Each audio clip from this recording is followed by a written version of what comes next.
वो मेरे चरणों का नित्य निरंतर अपने हृदय में ध्यान करती रहती है। इस बात को सुना तो रुक्मिणी नीचे चेहरा लटकाए हुए कहती है कि इसका मतलब मेरी भक्ति फीकी पड़ गई, मैं उस लेवल की भक्ति नहीं कर पाई आपकी स्वामी। और दौड़ करके राधा रानी के श्री चरणों को पकड़ लिया, कहने लगी, हे भगवती, हे महारानी, मेरे मन में ऐसा भाव था कि मेरी जैसी सेवा, मेरा जैसा ध्यान कोई नहीं कर सकता। आज मैंने उस दृश्य भाव को देखा। ऐसे मन में भाव लेते हुए सभी ब्रजवासी, सभी यदुवंशी उस ब्रह्म सरोवर में सुंदर स्नान किया। हमारे देश के पूर्व प्रधानमंत्री माननीय अटल बिहारी वाजपेयी जी ने उसको इतना सुंदर करा दिया है कि मैंने भी 2 बार उसमें स्नान किया। बहुत सुंदर है। उसमें कमर तक पानी रहता है, ज्यादा नहीं रहता, एकदम नीला पानी रहता है। न जाने उसकी कैसी कैसी व्यवस्था करवाई है कि वो पानी चलता रहता है, कि एक जगह स्थिर रहेगा तो ये पानी खराब हो जाएगा, जंग हो जाएगी इसमें। पानी की कोई ऐसी व्यवस्था करवाई प्रधानमंत्री जी ने तो वो बहुत सही, जैसे नदियों में जल रहता है ऐसा इसका रूप करवा दिया। बहुत सुंदर है। आप लोग कभी हरियाणा कुरुक्षेत्र जाए तो जरूर वहां जाना। उस ब्रह्म सरोवर में सुंदर स्नान करके और सभी यदुवंशी और ब्रजवासी अपने अपने गृह भवन में पधारे। यहाँ आकर के और मेरे गोविंद ने कहा कि उद्धव, अब समय आ गया है मेरा जाने का, अब मुझे अपने परम धाम को चलना चाहिए। ये बात जब उद्धव ने सुनी तो उद्धव टूट गया, गिर पड़ा मूर्छित होकर के। जब होश आया तो कहने लगा, प्रभु यदि आप यहां से चले जाओगे तो हम लोगों का क्या होगा? कहा उद्धव, बस मैं तक क्षणी जाने वाला हूं, ज्यादा वक्त नहीं। मैं चाहता हूं जैसे ही ये बात कही तो यह एक सुंदर कथा राजा परीक्षित ने पूछी कि इनका कैसे विनाश होगा, कैसे भगवान अपने परम धाम को गए। तो एक समय सभी ऋषि मुनि संत वृंद द्वारिका में पधारे थे।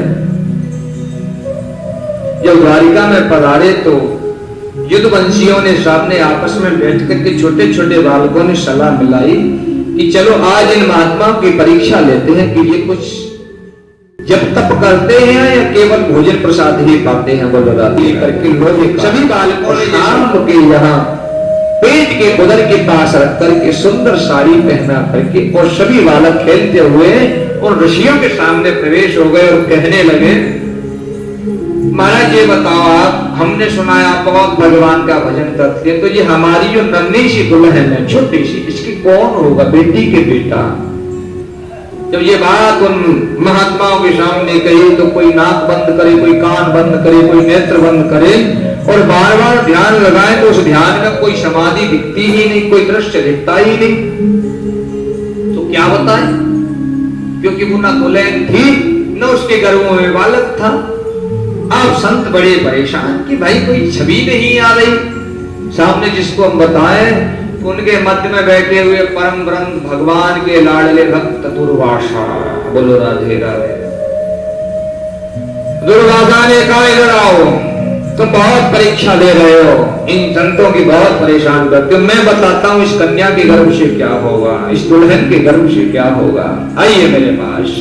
अच्छा, वो छोटे छोटे नन्हे बालक सुंदर भाव लेते हुए दुर्वासा जी के सामने चले गए। वो जानते ही नहीं थे बेचारे। जब गए दुर्वासा जी के सामने तो उन्होंने कहा, ना इनके गर्भ से बालक होगा ना बालिका होगा, इनके गर्भ से एक मूसल होगा जो तुम्हारे वंश का विनाश का कारण बनेगा। तुम संत और ब्राह्मणों को इस तरीके से परेशान करते हो, ऐसी परीक्षा लेते हो।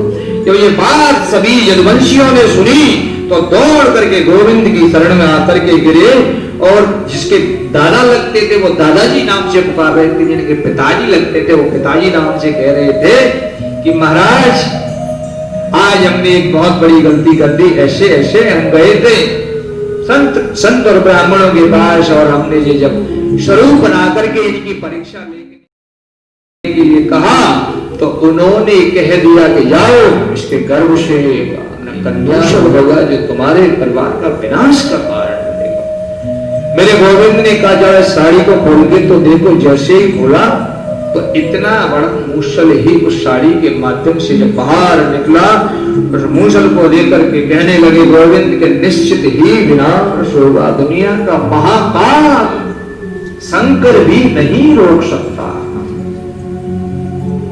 बोले क्या किया जाए?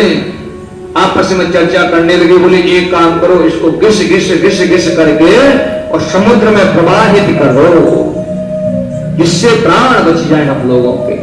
और समुद्र के किनारे जैसे ही द्वारिकापुरी में गए तो वहां घिस घिस करके जैसे ही उसको बहाना चाहा तो समुद्र के तट पर ही ऐरावत नाम की घास उससे प्रकट हो गई, जो इतनी ज्यादा पहनी थी जैसे तलवार की धार। बोलो राधे राधे। ये बात जब गोविंद ने सुनी और उस दृश्य को देखा, तब सुखदेव जी राजा परीक्षित को सुना रहे हैं कि गोविंद का जाने का समय आ गया। परीक्षित, इधर मेरे गोविंद एक वृक्ष के नीचे बैठ करके ध्यान मग्न हो रहे हैं। उद्धव को उपदेश कर रहे हैं कि उद्धव तुम जाओ यदुवंशियों से कहो कि बहुत जल्दी द्वारिका खाली कर दें, क्योंकि द्वारिका जलमग्न होने वाली है।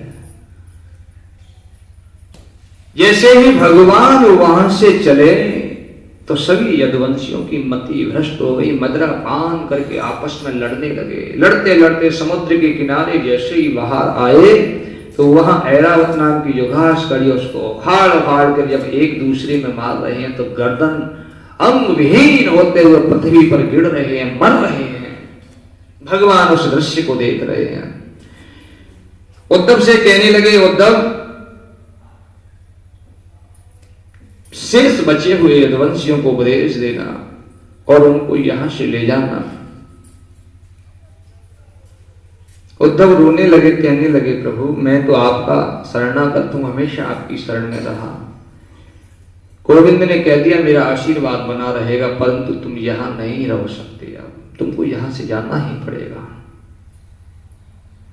यह एक सुंदर कथा आते हैं कि जब भगवान ध्यान करने लगे मन ही मन अपने परम धाम जाने का, तो वहां एक भेलिया आया। भेलिया ने अपने धनुष पर बाण चढ़ा करके और हिरण की जब खोज कर रहा था तो गोविंद के श्री चरणों में उसे वो हिरण दिखाई पड़ रहा था। जब उसने उस दृश्य को देखा तो बाण चला दिया, और बाण चलाया तो गोविंद के श्री चरणों में जाकर के लगा। जब लगा तो वहां रक्त बहने लगा, तो रक्त को देख करके दौड़ा तो वहां दृश्य दिखाई पड़ता है कि ब्रह्मांड के नायक उस वृक्ष के नीचे सो रहे हैं। बारंबार स्तुति करने लगा, प्रार्थना करने लगा, प्रभु मेरे से बहुत बड़ी गलती हो गई, मेरा ये भाव नहीं था, ये ध्येय नहीं था। मेरे गोविंद ने कह दिया नहीं भेलिया, मेरी ये इच्छा थी, मेरी ये लीला थी, मैंने खुद करवाया ऐसा, तुम्हें कोई जरूरत नहीं दुखी होने की। मैं आशीर्वाद देता हूं तुम मेरे परम धाम आओगे, मेरी ही कृपा से ये सब कुछ हुआ है।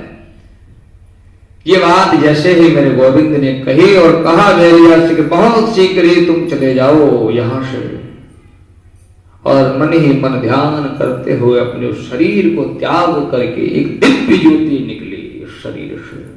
दिव्य ज्योति पूरे ब्रह्मांड का दर्शन करते हुए श्रीमद् भागवत के अंदर आकर के विराजमान हो गई। बोलो भागवत भगवान की।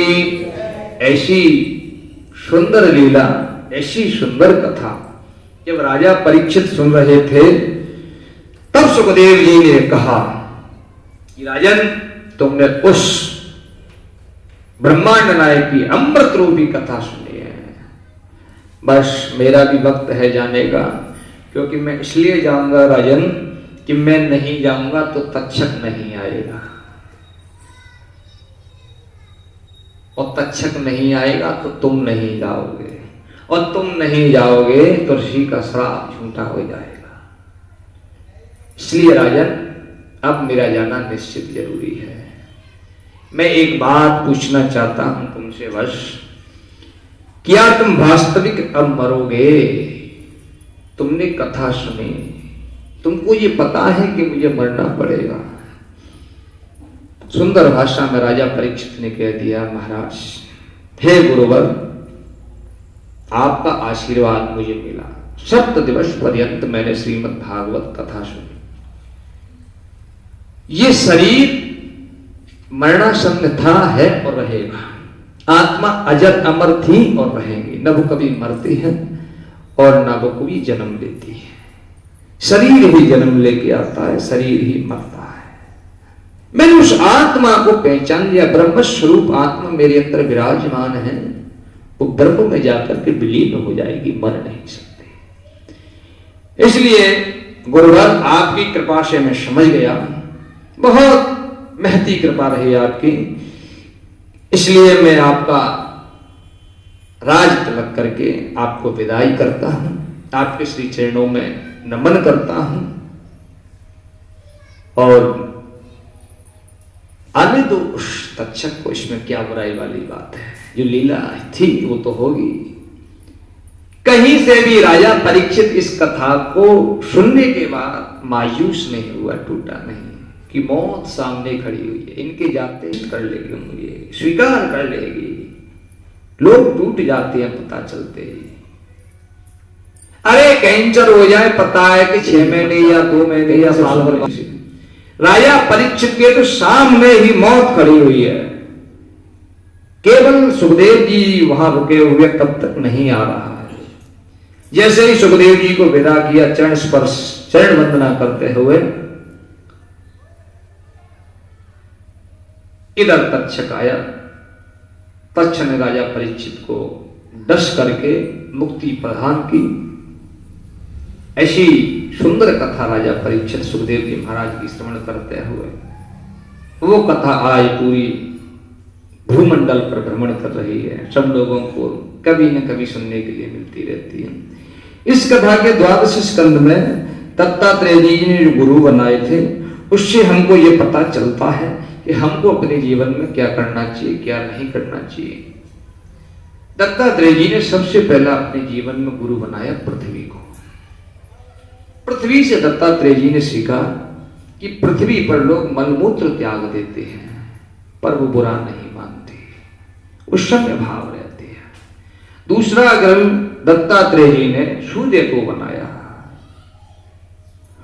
सूर्य जहां नाली का पानी बह रहा है वहां भी उस दृष्टि से किरणें डालता है, या गंगा का जल बह रहा है वहां भी उस दृष्टि से किरणें डालता है, समदर्शी है।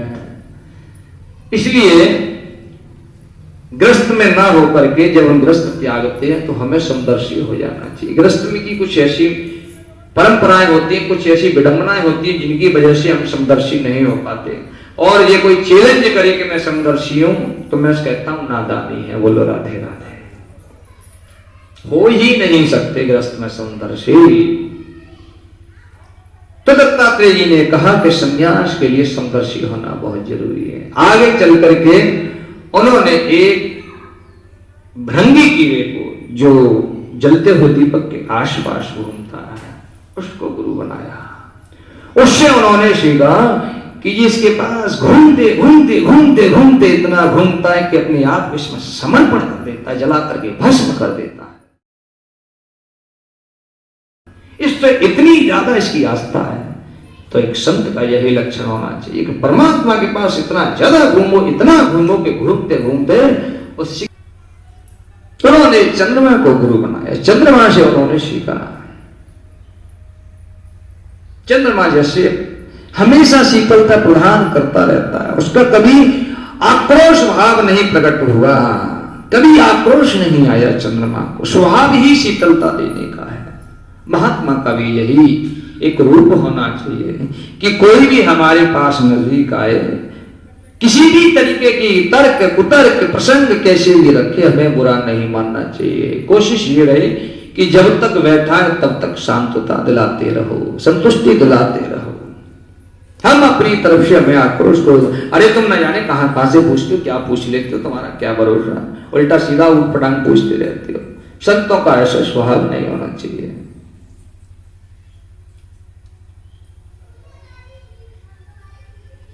इस तरीके से उन्होंने समुद्र को गुरु बनाया।